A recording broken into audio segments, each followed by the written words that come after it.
নমস্কার বন্ধুরা, welcome back to moody foodie. আমি অনিন্দিতা। আজ আপনাদের সাথে শেয়ার করব ইলিশ মাছের আরও একটি রেসিপি। এটির নাম হচ্ছে বেগুন দিয়ে ইলিশ মাছের ঝোল। তো চলুন বন্ধুরা, রেসিপিটি শুরু করি।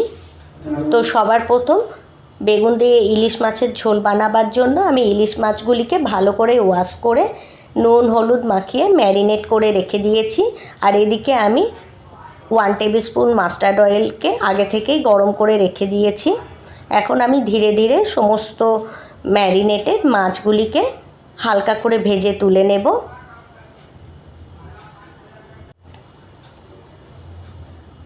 এই দেখুন বন্ধুরা, আমি ধীরে ধীরে সমস্ত মাছগুলিকে কড়াইয়ে দিয়ে দিয়েছি।